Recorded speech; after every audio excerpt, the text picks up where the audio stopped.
Imagine waking up early in the morning, peacefully brushing your teeth, and having a nice cup of coffee for your breakfast. Now, imagine waking up in the morning, brushing your teeth as fast as possible, and chugging food down your throat because you are getting late. Which situation do you think is going to make you more happier?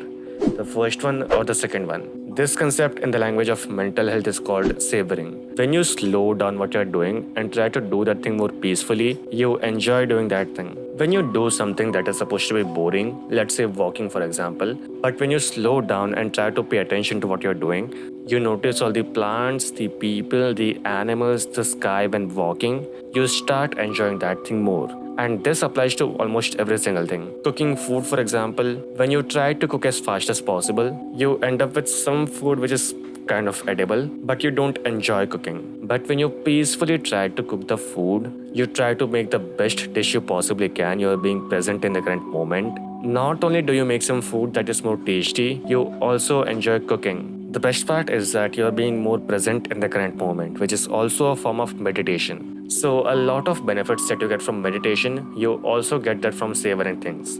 Plus, you are being more happy, which is like a win win situation. The only thing that you're losing is time. Some of you might think that I'm a very busy person, I don't have time for this, which is absolutely not the case. If you have time for scrolling on Instagram, watching Netflix, or even watching this YouTube video, you do have time for slowing things down. It is not even that you are spending 5 hours to do something that is supposed to take 2 hours. For simple things like brushing your teeth, cooking some food, or walking, you maybe slow down by 5%, which is like a few minutes every single day. But the benefits you get, the happiness, the mental health benefits, it is totally worth it. The problem is that our brains at this point has this false sense of urgency. Even when you're not getting late, you have enough time for doing something, you still try to do that thing very fast because you have this false sense of urgency. And to overcome this false sense of urgency, deliberately slow down every single thing that you're doing. Even small things like opening doors, walking, eating food,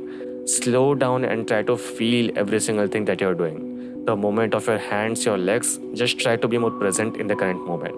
Do this for a few days and you'll be at a pretty good spot. The second thing is supposed to be your environment.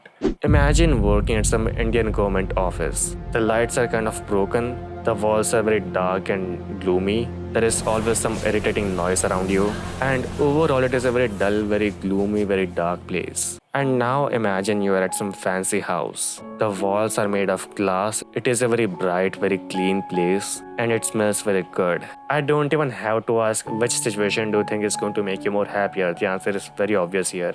Doing something at a place which is very bright, very clean, very aesthetic, no matter how boring your task is, you are going to love working here. You can literally be sitting and doing nothing here, and that is going to be still more enjoyable compared to being at this dull, gloomy, dark place. The problem is money. Some of you might think that how the fuck am I supposed to buy a whole house just for being more happy?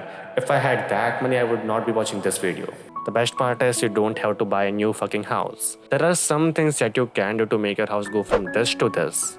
First, remove all the trash that you don't need. All the plastic bottles you don't use, all the boxes, all the, furniture or something. Remove everything that you're not using. Step 2. Clean your house. This is supposed to be common sense, but a lot of people still don't do this. You can have a very nice house, but if that house is not clean, you're not going to love working here. A place that is clean is also more aesthetic.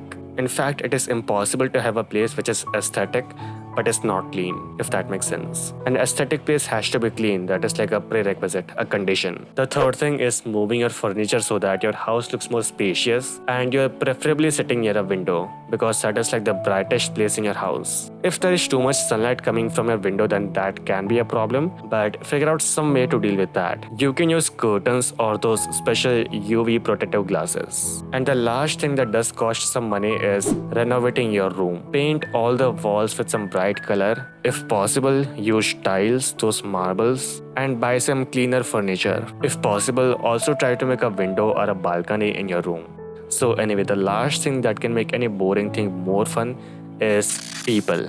So let me tell you a little bit about myself. I am a programmer, a developer, a person who writes code. A lot of times when coding, you have some situation where your code is working just fine, but all of a sudden it stops working. You change nothing but it stops working. Then you start going insane. You try to find the problem, you do find the problem, and then you think, how the fuck was this working so far? This was supposed to be broken from start.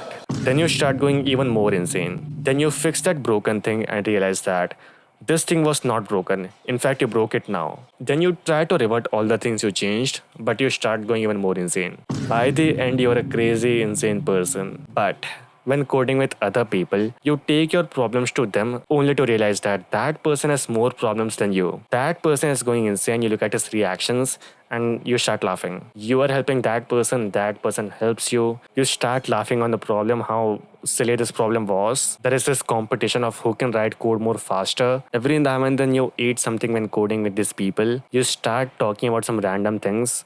And coding, which is supposed to make you go insane, becomes more fun. This applies to every single thing. Traveling, walking, cooking food, for example. Even if the thing that you're doing is quite boring, but you do that thing with some interesting group of people, you are going to love doing that thing. Imagine your college project, for example. If you're supposed to do that thing alone, that is quite boring. You can still make something for getting marks, but you don't enjoy that. But when making a project with the whole group, you go to each other's houses, you do all the planning and stuff, you are going to love making this project. That is it for this video. Thank you so much for watching. Goodbye.